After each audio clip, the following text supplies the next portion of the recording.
성경 모두 함께합니다. 오늘 말씀은 디모데전서 1장입니다. 디모데전서 1장 18절부터 20절까지 말씀 함께 합독하시겠습니다.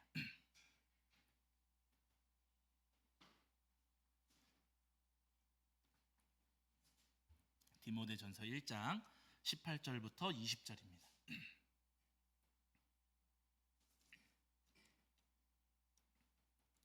디모데전서 1장 18절부터 20절까지 말씀 우리 찾으신 줄 알고 한 목소리로 합독하겠습니다. 함께합니다. 아들 디모데야, 내가 네게 이 교훈으로서 명하노니 전에 너를 지도한 예언을 따라 그것으로 선한 싸움을 싸우며 믿음과 착한 양심을 가지라. 어떤 이들은 이 양심을 버렸고 그 믿음에 관하여는 파선하였느니라. 그 가운데 후메네오와 알렉산더가 있으니 내가 사탄에게 내준 것은 그들로 훈계를 받아 신성을 모독하지 못하게 하려 함이라. 아멘. 우리 자리에 앉으시겠습니다. 여러분 한 주간 평안하셨죠? 네, 오늘도 우리 하나님 앞에 나와 예배하는 저와 여러분이 우리 주님께서 주시는 은혜와 사랑이 가득하기를 간절히 소원합니다. 오늘은 디모데전서 1장 말씀을 통해서 우리에게 주시는 은혜를 함께 나누려고 하는데요. 이 디모데전서는 바울 사도가 디모데에게 보내신 편지입니다. 잘 아시는 것처럼 바울 사도가 3차 전도여정 마치시고 나서 예루살렘에 가셨다가 붙잡히셨어요. 2년 동안 가이사랴라고 하는 곳에 2년 동안 구금되셨고 로마 황제에게 항소하시는 바람에 어쩔 수 없이 가이사랴에서 로마로 압송되어 가십니다. 그래서 로마에서 또 2년 동안 구금되어 계셨어요. 그래서 가이사랴의 2년, 로마의 2년 하니까 모두 몇 년이에요? 4년이에요. 4년 동안 구금되어 계셨습니다. 4년 동안 기다렸으나 재판을 기다렸으나 재판이 열렸을까요? 안 열렸을까요?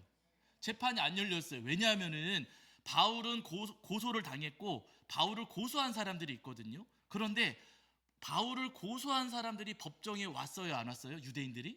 안 왔어요.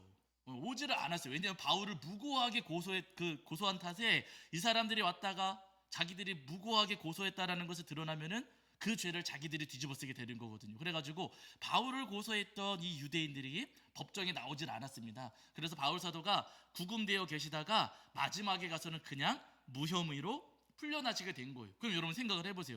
4년 동안 구금되어 계시던 바울 사도가 이제 풀려나셨습니다. 우리 성도님들이시라면은 4년 동안 갇혀 계시다가 풀려나셨을 때 뭐 하시겠어요? 4년 동안 갇혀 지내셨어요. 한 곳에, 아주 좁은 곳에 4년 동안 갇혀 계시다가 풀려나시면 뭐 하시겠어요? 운동하실 분도 있겠고 또 뭐 있으세요? 맛집 찾아다닐 수도 있고 아우 나 그동안 고생 많이 했으니까 집에 가서 쉬어야겠다, 은퇴해야겠다 그러실 수도 있잖아요. 그런데 여러분 바울 사도는 풀려나신 이후에 은퇴하셨을까요? 안 하셨을까요? 안 하셨습니다. 안디옥 가가지고 원로 목사님 되셨을까요? 안 되셨을까요? 안 되셨어요. 바울 사도는요 풀려나신 이후에 다시 전도하러 가셨습니다.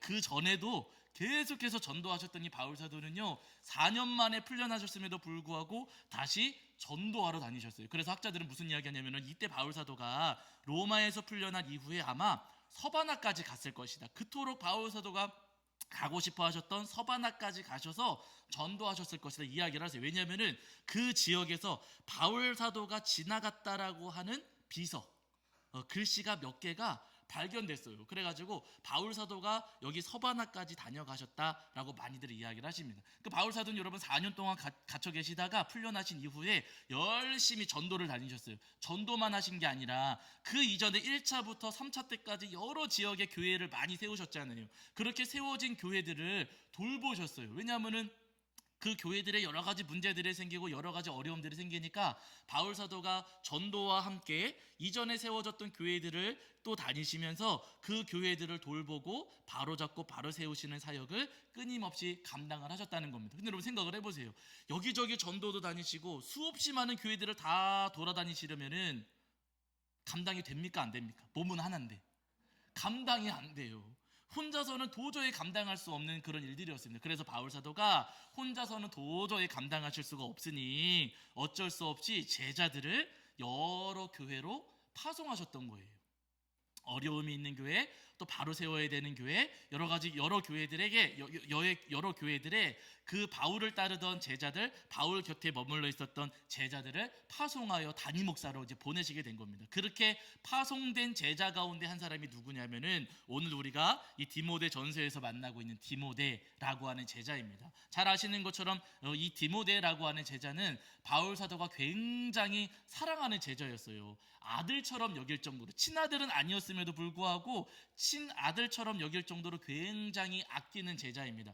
바울 사도가 여러 교회에 보내신 편지를 보시면은 디모데가 종종 언급이 되거든요. 근데 여러분, 그 편지들에서 디모데를 뭐라고 언급하냐면은 사랑하는 나의 아들 디모데를 가리켜서 바울이 그렇게 이야기를 해요. 그리고 때로는 그리스도 안에서 형제된 자 이렇게도 말씀을 하시고, 나의 동역자라고 부를 때도 있고, 또 예수 그리스도의 신실한 일꾼 이렇게 부르실 때도 있습니다. 바울 사도가 디모데를 부를 때 여러 가지로 이렇게 부르시게 되는데, 하나같이 그 표현 안에 디모데에 대한 애정, 또 디모데를 아주 소중히 여기고 디모데를 아끼고 디모데를 아주 사랑하는 그 마음이 여러 표현들 안에 담겨 있다는 겁니다. 그래서 많은 분들이 이야기하기를 아마 바울이 가장 아꼈던 제자는 여러 제자들이 있었지만 그 가운데 디모데였을 것이다. 바울 사도가 디모데를 가장 아꼈을 것이다 라고 많이들 이야기하십니다. 가장 사랑하고 가장 아끼는, 친아들처럼 여길 정도로 가장 사랑하는 제자가 바로 디모데였다는 거예요. 그 디모데에게 보내신 편지가 오늘 우리가 함께 읽은 이 디모데 전서의 말씀입니다. 그런데 여러분, 이 디모데 전서에서 바울 사도가 사랑하는 제자, 아들처럼 사랑하는 제자에게 무슨 말씀을 하고 있는가? 자, 들어보세요. 여러분, 1장 18절입니다. 1장 18절. 1장 18절. 자, 찾으신 줄 알고 함께 읽겠습니다. 함께 합니다. 시작. 아들 디모데야, 내가 네게 이 교훈으로서 명하노니 전에 너를 지도한 예언을 따라 그것으로 선한 싸움을 싸우며. 아멘. 이렇게 말씀하셨어요. 사랑하는 제자, 아들처럼 아끼는 제자에게 편지를 보내시면서 뭐라고 말씀하신? 너는 싸움을 싸우지 말라 그러세요? 싸우라 그러세요? 싸우라 그러세요.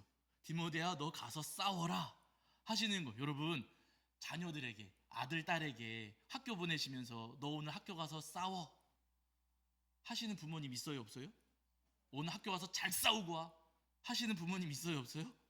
없잖아요. 사랑하는 자녀들에게 너 가서 열심히 싸워라 하는 부모님은 없습니다. 반대로 싸우지 마라, 사이좋게 지내라, 친하게 지내라 이렇게 말씀들 하시잖아요. 그런데 저는 바울 사도는 지금 사랑하는, 아들처럼 사랑하는 그 제자 디모데에게 편지하면서 너는 싸워라 라고 하십니다. 사랑하라도 아니고 용서하라도 아니고 반대로 오히려 싸우라 라고 말씀을 하고 계세요. 그러나 기억하실 것은 뭐냐면요, 오늘 본문에서 바울 사도가 디모데에게 싸워라 라고 말씀을 하실 때 주먹 다짐하고 싸워라, 가가지고 그냥 말싸움해라 이런 이야기는 아니라는 것. 그런 의미의 싸움은 절대로 아닙니다. 오늘 본문에서 읽으신 것처럼 바울 사도가 싸워라 라고 말씀을 하시면서 그 앞에 선한 싸움을 싸우며 라고 말씀하셨어요. 다른 싸움이 아니라 디모데야, 너는 선한 싸움을 싸워야 된다. 세상 속에서 너 싸워야 되는데, 또 목회하면서 이제 조금 이따가 말씀드리겠지만 디모데가 에베소 교회를 담임하고 있거든요. 너 담임 목사로 이제 목회해야 되는데 너는 목회하면서 선한 싸움을 싸워야 된다라고 말씀하시는 거예요. 그러면서 하시는 말씀이, 선한 싸움을 싸울 때 그 디모데의 손에 들려진 무기가 뭐예요? 주먹이에요? 예언이에요? 예언이에요. 예언을 따라라고 하시거든요. 저희가 수요일날 말씀을 드렸어요. 여러분, 예언은 하나님께서 주신 말씀입니다. 신약 시대에 와서 예언이라고 하면은요, 구약 성경 말씀을 이야기하는 거예요. 그러니까 디모데야, 너는 하나님의 말씀을 가지고서 너는 선한 싸움을 싸워야 된다라고 지금 사랑하는 제자에게 말씀을 하고 계시는 겁니다. 여러분, 우리도 마찬가지입니다. 디모데가 바울에게 아들과 같았다면, 아주 사랑하는 아들과 같았다면 우리는 누구의 사랑하는 자녀예요? 하나님의 사랑받는, 또 하나님께서 사랑하시는 자녀들입니다. 디모데가 바울이 그렇게 소중히 여기는 제자였다면 우리는 누구의 제자예요? 우리는 예수님의 제자잖아요. 그렇죠. 예수님께서 소중히 여기시는 제자입니다. 디모데가 바울이 아끼는 동역자였다면 우리는 누구의 도구라고요? 우리는 성령님의 도구입니다. 성령께서 아끼시는 도구들이에요. 우리가 하나님의 사랑받는 자녀들이고 예수님의 소중한 제자들이고 성령님께서 아끼시는 도구인데, 성령님의 도구인데, 주님께서는요 우리에게도 말씀하실 때 선한 싸움을 싸워야 된다. 오늘 우리에게도 선한 싸움을 싸워라 라고 동일하게 말씀을 하고 계세요. 오해하지 마실 것은 부부싸움 하라는 말씀이 아니시고, 싸우라 그러니까 잘됐다 오늘 집에 가가지고 한바탕 여러분, 그게 절대 아니고, 그것도 교회 안에서 성도님과 성도님 사이에 싸우라는 말씀도 아니고, 목회자와 성도님 사이에 싸우라는 말씀도 아니라는 거예요. 여러분, 성경에서 오늘 바울 사도가 디모데에게 말씀하실 때 싸워라 라고 하시는 이 싸움은요, 말씀을 무기로 삼은 선한 싸움이라는 겁니다. 사랑하는 여러분, 이 땅을 살아가시는 동안 하나님께서 우리에게 주신 말씀의 검을 단단히 붙잡으시고 그 말씀의 검으로 날마다 선한 싸움을 싸우시는 저와 여러분이 되기를 주의 이름으로 간절히 축원합니다. 그러면 여러분, 우리가 싸워야 될 선한 싸움이란 구체적으로 무엇인가? 오늘 디모데전서 1장 3절 4절에서 이렇게 말씀하고 있어요. 자, 1장 3절과 4절입니다. 1장 3절과 4절. 자, 1장 3절과 4절. 자, 찾으신 줄 알고 읽겠습니다. 함께합니다. 시작.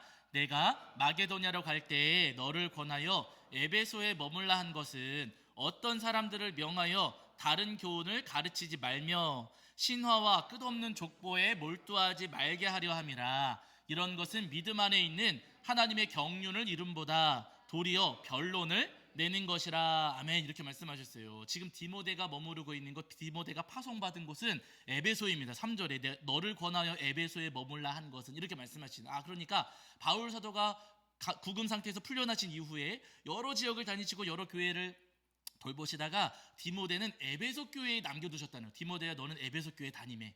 너 여기 맡아 라고 하시면서 디모데를 에베소 교회에 남겨두셨습니다. 이때 여러분, 디모데가 담임 목회하게 된 담임 목사로서 이제 임명받게 된 이 에베소 교회는요, 여러분, 굉장히 번화한 도시에 세워진 교회였어요. 에베소라는 도시 자체가 교통의 요충지였고 많은 사람들이 지나다녔습니다. 사람들이 많이 다니면서 다양한 문화, 다양한 정보, 다양한 지식이 날마다 들락날락하는 그런 도시였고, 동시에 이 에베소 도시가 어마어마하게 크다 보니까 여기에 우상신전도 큰 우상신전이 있었어요.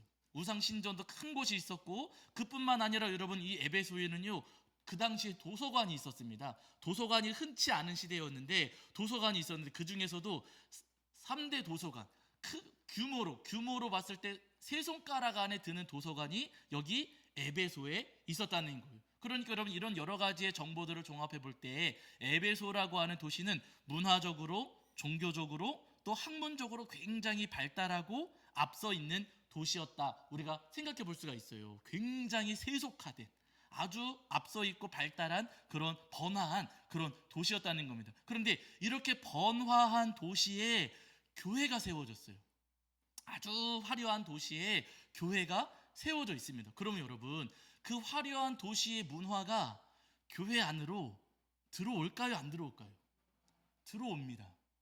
교회는 안 들어오지요. 교회는 괜찮지요. 우리는 물들지 않습니다. 생각할지 모르겠지만 여러분, 그렇지가 않아요. 그렇게 번화한 도시에 교회가 세워져 있으면요, 그 도시의 문화가 교회 안에도 나도 모르는 사이에 침투해 들어올 수가 있다는. 그래서 오늘 저희가 지금 3절 4절 읽으셨잖아요. 거기 보시면은 디모데야, 어떤 사람들을 명하여 다른 교훈을 가르치지 말며, 너는 에베소 교회 다니면서 어떤 사람들에게 명령해가지고 다른 교훈 가르치지 못하게 해. 여러분, 여기서 말씀하시는 다른 교훈이 무엇이겠습니까? 그 에베소 도시 안에 사람들이 가지고 있었던 여러 가지 생각들, 여러 가지 가치관들, 여러 가지 사상들이 교회 안에 자꾸만 어떤 사람들을 통해서 들어오려고 하는 거예요. 다른 사람들은 그렇게 이야기 안 하던데, 지금 세상은 그렇지 않습니다 라고 하면서 다른 이야기, 다른 것을 가르치고 다른 것을 퍼뜨리려고 하는 사람들이 에베소 교회 안에 있었던 것이고, 4절 보시면 신화와 끝없는 족보에 몰두하지 말게 하려 함이라, 이렇게 말씀하시잖아요. 에베소 도시 안에 아주 큰 신전들이 있었고 우상숭배가 굉장히 심한 도시였습니다. 여러분, 그 당시에 우상숭배자들은요, 자기들이 믿는 그 우상숭배에, 그 우상에 대한 이야기, 아주 우상과 관련된 다양한 이야기들이 있어요. 그래서 뭐 그리스 로마 신화 이런 책들도 있잖아요. 다양한 우상의 신화들이 있는데 그 신화들을 연극으로 만들어요. 연극으로 만든 다음에 사람들 앞에서 연극으로 공연하는 겁니다. 재미있을까요? 재미없을까요? 재미있어요. 근데 이게 또 왜, 그 당시 사람들이 왜 재미있었냐면요, 그 연극이 아동용이었을까요? 성인용이었을까요? 성인용, 19금 29금, 39금 될 정도로 여러분 굉장히 음란한 연극들이었어요. 우상들이 이 우상이 저쪽 우상 만나가지고 잠자리를 했다. 그래가지고 누가 태어났는데 얘는 또 누구랑 잠자리를 했다. 이런 식으로 연극이 펼쳐지는 거예요. 그런 연극들을 무대에 올려놓고 사람들이 관람을 하는 겁니다. 아주 음란한 것들이, 아주 문란한 것들이 노출되어 있는, 그런 것들이 아주 그냥 자연스럽게 노출되는 그런 시대였던 것이거든요. 그런 문화들, 그런 음란한 것들이 교회 안에 들어와요, 안 들어와요? 들어오게 된다는 거예요. 그것을 보고 구경하는 사이에 나도 모르게 그들의 악한 것들, 그들의 악하고 더러운 것들이 나도 모르게 우리 안에 물들고 교회 안에도 들어와서 교회를 더럽히게 된다고 하는 겁니다. 바울은 여기에 문제의식을 가진 거예요. 교회가 세워졌는데 교회가 세상에 자꾸 물들어지면서 죄와 악으로 더럽혀지는 이것을 두려워하시고 염려하셨습니다. 그래가지고 바울 사도가 지금 디모데에게 편지하시면서 디모데야, 너는 싸워야 돼. 뭐 하고요? 세상의 문화와 너는 싸워야 돼. 세상의 문화가 교회 안으로 들어와서 교회가 죄로 물들고 더럽혀지지 않도록 너는 싸워야 된다라고 지금 말씀하고 있는 겁니다. 여러분, 우리도 마찬가지입니다. 여러분, 하나님께서는요, 하나님의 자녀된 우리가 싸우기를 원하세요. 다른 싸움이 아니라 우리 교회와 우리의 믿음이, 또 주님께서 우리에게 입혀주신 거룩한 흰옷이 세상의 문화, 세상의 죄악에 물들지 않도록 우리가 날마다 힘써 싸우기를 원하신다는 겁니다. 여러분, 우리가 이 땅을 살아가면서 드라마 봐요, 안 봐요? 아예 안 보시는 분도 계시겠지만 봐요, 안 봐요? 봐요. 예능 프로 봐요, 안 봐요? 봐요. 유튜브 봐요, 안 봐요? 봐요. 여러분, 세상 가요 들어요, 못 들어요? 예? 트로트. 예? 아니, 트로트. 안 듣는 분도 계시지만 듣는 분들도 계셔요. 아니, 살다 보면은 보게 되고 듣게 되고 그럴 수 있죠. 영화 같은 것도 하면은 유명하다 그러면 또 찾아가서 보게 되고, 우리도 여러분 그렇잖아요. 세상 속에 살아가면서 세상의 다양한 문화를 우리도 어쩔 수 없이 접하게 된다는 겁니다. 그런데 여러분 기억하셔야 될 것은 뭐냐면은요, 그 세상의 문화 안에는 사탄이 뿌려놓은 죄와 악이 들어있다는 거예요. 그래서 여러분 싸우셔야 되고 깨어 있으셔야 됩니다. 제가 고등학교 때쯤으로 기억을 하는데, 그때 저희 집에 이제 그때 당시에는 기독교 잡지가 있었어요. 낮은 울타리. 보신 분들도 계실 겁니다. 요만한 잡지인데 그게 한 달에 한 번인가 두 달에 한 번인가 몇 달에 한 번인가 아무 정확히 기억은 안 나지만은 그 기독교 잡지가 이렇게 출간되어 가지고 이제 다달이인가 아무튼 그 잡지를 제가 사서 봤던 기억이 나거든요. 그런데 그 잡지를 발행했던 분이 누구냐면 신상원이라는 분입니다. 이분이 책을 쓰셨어요. 저희 집에 그 책이 꽂혀 있었는데 저는 본 적은 없어요. 형이 사다 놓은 것 같아요. 책이 있었는데 그 책의 제목이 뭐였냐면요, 사탄은 마침내 대중문화를 선택했습니다. 제목이 뭐라고요? 사탄은 마침내 대중문화를 선택했습니다. 사탄이 대중문화를 선택해서 대중문화로 세상의 죄와 악을 퍼뜨리고 우리를 죄에 물들이려고 합니다 라는 책을 이미 제가 고등학교 시절에, 지금부터 여러분 25년 30년 전 일입니다. 그때 이미 그런 책을 쓰신 분이 계셨어요. 대중문화를 도구로 삼아가지고 우리를 죄에 물들인다는 거예요. 네, 드라마, 영화, 여러 가지 가요와 여러 가지 음악들을 통해서 우리의 거룩한 흰옷을 더럽히는 사탄의 계략과 전략이 있다라고 하시는 겁니다. 그런데 여러분, 그 말이 틀려요, 안 틀려요? 안 틀려요. 그 말이 정확합니다. 여러분, 옛날에는 불륜을 저지르면 얼굴 들고 다녔습니까? 못 들고 다녔습니까? 옛날에 못 들고, 20년 전만 해도 여러분 불륜이라 그러면은요 얼굴을 못 들고 다녔어요. 불륜은 아주 부끄럽고 아주 창피한 일이었고, 아주 스스로도 불륜을 저지른 사람도 민망히 여기는 그런 죄였거든요. 그런데 여러분, 어느 날 어떤 드라마에서 불륜을 아주 아름답게 포장한 거예요. 불륜을 아름다운 사랑으로, 어떤 드라마에서 불륜을 아주 아름다운 사랑으로 포장했습니다. 그러고 나서 불륜을 저질러요, 안 저질러요? 사람들이 불륜을 저지를 뿐만 아니라 불륜을 저지르고도 이제는 창피해하는 시대가 아닙니다. 너무 무서운 거예요.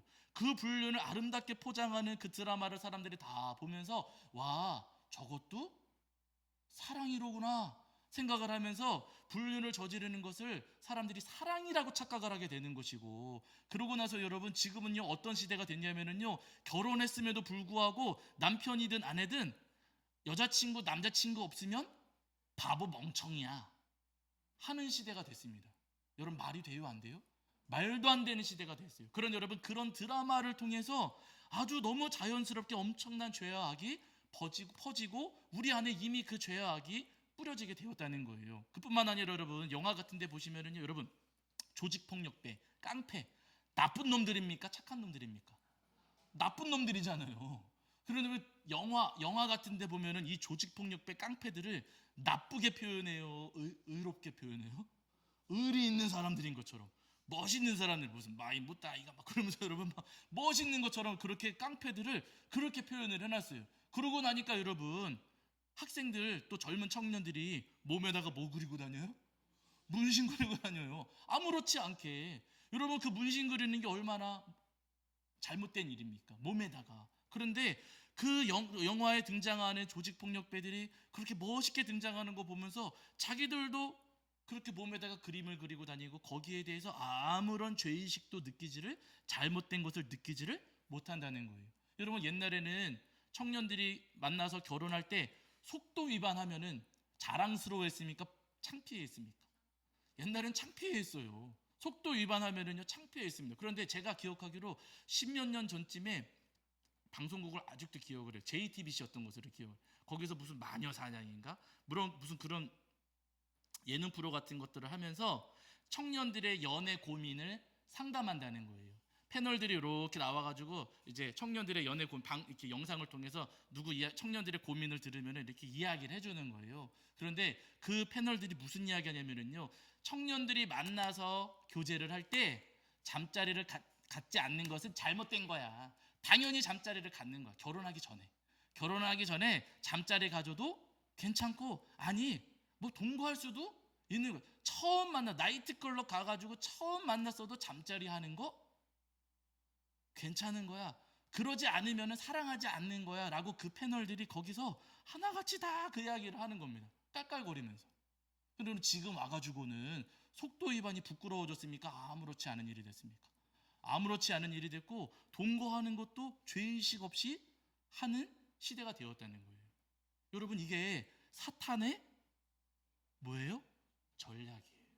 여러 예능 프로, 영화, 드라마를 통해서 자꾸만 그런 악한 것들을 보여주는데 그 악한 것을 재미있는 것처럼, 멋있는 것처럼, 사랑인 것처럼 그렇게 포장해가지고 우리한테 쑥 떠밀어 주니까 와 맞는가 봐, 좋은 건가 봐, 괜찮은 건가 봐 하면서 여러분 그 죄악을 그냥 아무 의심 없이 그냥 받아들이게 되는 엄청난 잘못에 빠지게 된다는 겁니다. 그래서 바울 사도가 사랑하는 디모데에게 말씀하시는 거예요. 뭐 하라고요? 싸우라고요. 우리도 어쩔 수 없이 세상을 살아가면서 스쳐 지나가면서라도 음악을 들을 수밖에 없고 또 영화를 볼 수밖에 없고 드라마 볼 때도 분명히 있겠죠. 예능 프로도 볼 수밖에 없을 수도 있어요. 그러나 여러분 그런 것들을 접하면서 우리는요 싸워야 됩니다. 저거는 잘못됐네. 와 어떻게 저럴 수가 있지? 저러면 안 돼 라고 하면서 우리가 싸우면서 세상을 마주 대해야 된다는 겁니다. 저들이 그렇게 하니까 괜찮아 받아들일 것이 아니라 싸워야 된다는 거예요. 흔히 이야기하기를 여러분 영적 전쟁 그러잖아요. 영적 전쟁. 여러분 영적 전쟁 물론 적의 절간 가가지고 불상 때려 부시고 이것도 영적 전쟁의 일부일 수 있지요. 그러나 우리가 실생활 속에서 우리가 싸워야 되는 영적 전쟁 여러분 다른 게 아니고요. 세상의 문화와 저 영화, 드라마, 음악을 통해서 예능을 통해서 우리에게 자꾸만 뿌려대고 있는 그 사단의 죄악을 분별하면서 우리가 싸우는 싸움을 싸워야만 한다는 겁니다. 바라는 이 땅을 살아가시면서 날마다 깨어서 우리가 싸워야 할 영적인 싸움을 싸우시는 저와 여러분이 되기를 주의 이름으로 간절히 축원합니다. 제가 요즘에 두려운 것 가운데 한 가지가 뭐냐면요, 여러분 우리가 동성애하고 지금 싸우고 있잖아요. 동성애 싸우시죠? 네, 여러분 우리가 동성애자들과 지금 싸우고 있어요. 그런데 여러분 이 동성애자들이 동성애를 지지하는 사람들이 어떤 방식으로 하냐면요, 이 사람들도 똑같아요. 방송과 예능을 통해서 자꾸만 우리에게 뿌려댑니다. 그 동성애 괜찮은 거야, 재밌는 거. 그래서 여러분 뭐 이 영상은 제가 유튜브에 못 올릴 수도 있겠지만 홍석천이라고 하는 사람이 방송에 나와요, 안 나와요? 나와요. 나오는데 재밌는 모습으로 나오니까 동성애자도 사람들이 볼 때는 동성애자도 재밌고 유쾌하고 괜찮구나 라고 생각을 하게 되는 거예요. 동성애가 나쁜 게 아니로구나 하고 사람들로 하여금 착각하게 만드는 겁니다. 죄악을 그렇게 표현하고 있어요. 제작사가 있어요. 여러분, 예능 제작사, 방송국 말고 예능 제작사가 있거든요. 아주 작은 제작사들에서 자기들이 조금 뜨기 위해서 어떤 예능을 만드냐면요, 동성애자들의 교제를 영상으로 담은 그 예능들을 만들어 가지고 OTT, 뭐 티빙이나 이런 데다가 그런 영상들을 이렇게 올려놓습니다. 동성애, 남자와 남자, 여자가 연애하는 것을 올려놓는 거예요. 그런데 여러분, 거기 등장하는 남자와 남자, 여자와 여자가 못난 사람들일까요? 잘생기고 예쁜 사람들일까요? 잘생기고 예쁜 사람들이 그 짓거리 하는 것을 올려놓는. 그러니까 여러분, 그거 보는 사람들은 동성애를 바라볼 때 멋있다, 예쁘다라고 착각하게 되는 거예요. 그렇게 죄를 포장해가지고 우리에게 지금 막 퍼뜨리고 있는 겁니다. 무서운 거예요. 만약에 이렇게 되면서 점점점 세월이 지나가고 10년, 20년 지나가면은 불륜을 죄로 여기지 않고 깡패들을 죄로 여기지 않고 여러분 그러는 것처럼 이 동성애도 죄로 여기지 않는 시대가 올 수 있다는 거예요. 그러니 여러분, 싸워야 됩니까? 안 싸워야 됩니까? 싸워야 되는 겁니다. 예, 그냥 무턱대고 보면서 괜찮구나, 와 저 사람 재밌네, 그렇게 볼 게 아니라 할 수만 있다면 방송국에 찾아가서 댓글 한 줄이라도, 나 악플 달라는 말씀이 아니라 동성애는 반대합니다, 한 줄이라도 우리가 쓸 수 있어야 되는 것이고요. 그런 것들을 보면서도 저건 나쁜 거야, 저건 악한 거야 라고 하면서 우리가 분별하면서 그런 영상들을 접할 수 있어야 된다는 거예요. 여러분, 우리가 싸우지 않고 그냥 그렇구나, 재밌구나 하면은요, 누가 더러워지는 거예요? 내가 더러워지는 겁니다. 나는 안 하는데요. 아니에요. 여러분, 그렇게 싸우지 않고 그냥 가만히 있으면은요, 나도 모르는 사이에 그 사탄의 계략에 넘어가서 거룩한 이 옷이 더럽혀지게 됩니다. 그 옷이 더럽혀지면은 여러분, 절대로 우리는 하나님의 은혜를 경험할 수가 없다는 거예요.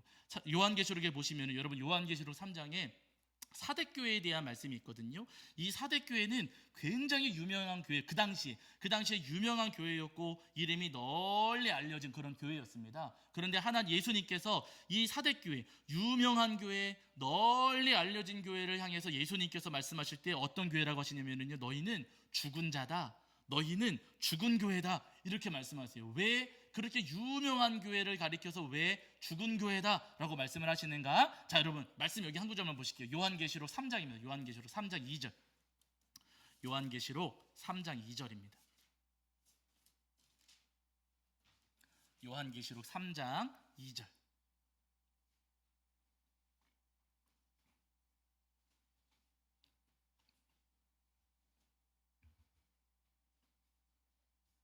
자, 제가 가진 성경에서는 신약 성경 402페이지 정도 있습니다. 402페이지 정도에 요한계시록 3장 2절입니다. 3장 2절. 요한계시록 3장 2절. 자, 찾으신 줄 알고 한 목소리로 합독하시겠습니다. 함께합니다. 너는 일깨어 그 남은 바 죽게 된 것을 굳건하게 하라. 내 하나님 앞에 내 행위에 온전한 것을 찾지 못하였노니. 아멘. 예수님께서 사대교회에 말씀하시기를 내 행위에 온전한 것을 찾지 못하였노니 라고 말씀하세요. 그들의 행위가 온전하지 못했다는 겁니다. 쉽게 이야기하면요, 너희들의 삶이 세상에 물들어 있다. 너희는 세상에 물들어 있고 세상에 젖어 있다 하시는 거예요. 그렇기 때문에 너희가 크고 유명할지는 모르지만 너희가 세상에 물들어 있고 세상에 젖어 있기 때문에 너희들은 죽은 교회다 라고 예수님께서 아주 엄하게 말씀하시는 겁니다. 그렇게 세상에 물든 교회, 주님께서 보실 때는 보시기 좋으실까요? 싫으실까요? 세상에 물든 교회 보시기 싫으셔요. 여러분, 생각을 해보세요. 세상에 물든 목사, 물론 이제 청소년 사역한다는 분들 중에 그럴 수 있겠지만, 제가 막 교회 올 때 막 빨간색 염색하고, 요즘에는 하얀색으로도 많이 하더라고요. 백발로 염색하고, 그리고 또 아주 그냥 막 반짝이 옷, 반짝이는 잘 안 입기도 하지만 아주 그냥 화려하게 막 치장하고, 그럼 여러분 뭐라고 하시겠어요? 그럼 교회 나가라고. 그렇죠. 목사님 오늘 교회 그러실 수 있죠. 여러분, 보기 좋아요, 안 좋아요? 안 좋잖아요. 목사가 무슨 연예인처럼 하고 다니고, 아니 무슨 가수처럼 하고 다니고, 여러분 꼴 보기 싫어요. 우리도 꼴 보기 싫습니다. 저도 꼴 보기 싫어요. 가끔 목사님, 가끔 그런 분들 계시는데 꼴 보기 싫어요. 목사는 목사다워야 되는 거잖아요. 그렇죠? 교회는 교회다워야지. 교회가 세상하고 비슷하다? 주님께서 보실 때도 꼴보기 싫으시다는 거예요. 세상에 물든 그 교회를 가르쳐서 너희들은 정말 보기 싫다 하셔요. 여러분 우리도 그래요. 길 가다 보면은 중고등학교 아이들 스쳐 지나갈 때 있잖아요. 여러분 중고등학교 아이들 얼마나 빛나는 시절입니까? 그 아이들 그냥 교복만 딱 입혀놔도 예뻐요, 안 예뻐요? 예뻐요. 그 아이들은요 아무것도 안 해도 공부 못해도 상관없어요. 그 아이들은 그냥 교복만 딱 입고 있어도 멋있고 예뻐 보이는 아이들이거든요. 그런데 여러분 그 아이들이 요즘에는요 화장을 짙게 해요. 예. 그리고 교복 숨도 못 쉴 정도로 확 조여놓고 치마는 확 짧게 해놓고 그러고 나서 지나가면 예뻐요, 안 예뻐요? 안 예뻐요. 자기들은 그게 예쁘다고 할지 모르겠지만은요 우리가 볼 때는 아우 저러지 않아도 예쁜데 저거 안 하는 게 더 예쁜데 우리도 그 생각하죠. 마찬가지 주님께서 우리 각자에게 거룩한 흰옷을 입혀주셨습니다. 그런데 여러분 그 거룩한 흰옷을 여러 가지 색깔로 물들여서 나는 이 색깔도 입히고 저 색깔도 입히고 나는 요것도 치장하고 요것도 갖다 붙이고 하면서 주님께서 입혀주신 거룩한 흰옷을 여러 가지로 우리가 물들이게 되면은요 주님께서 보실 때도 나는 그거 보기 싫다. 나는 그거 원치 않는다라고 오늘 우리에게 말씀하세요. 바라기는 여러분 사탄이 대중문화를 통해서 우리를 물들이려고 할 때 여러분 그 사탄의 계략에 맞서서 날마다 믿음의 선한 싸움 우리의 흰옷이 물들지 않도록 우리의 본래 모습이 그렇게 죄악에 물들지 않도록 날마다 믿음의 선한 싸움을 싸우시는 저와 여러분이 되기를 주 여러분을 간절히 축원합니다. 여러분 거기 요한계시록 아래 보시면 이런 말씀도 있거든요. 여기도 잠깐 보실게요. 자 요한계시록 3장 4절과 5절입니다. 3장 4절과 5절 3장 4절과 5절 자 4절과 5절 읽겠습니다. 시작. 그러나 사대에 그 옷을 더럽히지 아니한 자 몇 명이 내게 있어 흰 옷을 입고 나와 함께 다니리니 그들은 합당한 자인 연고라. 이기는 자는 이와 같이 흰 옷을 입을 것이요 내가 그 이름을 생명책에서 결코 지우지 아니하고 내 이름을 내 아버지 앞과 그의 천사들 앞에서 시인하리라. 아멘. 이렇게 말씀하세요. 여러분 그 사대교회에 더럽게 물들었어요. 그 시절 그 지역 사람들 대중문화에 물들었습니다. 아주 더럽혀졌어요. 그런데 그 가운데에 4절 보세요. 그 옷을 더럽히지 아니한 자 몇 명이 내게 있어 라고 하시잖아요.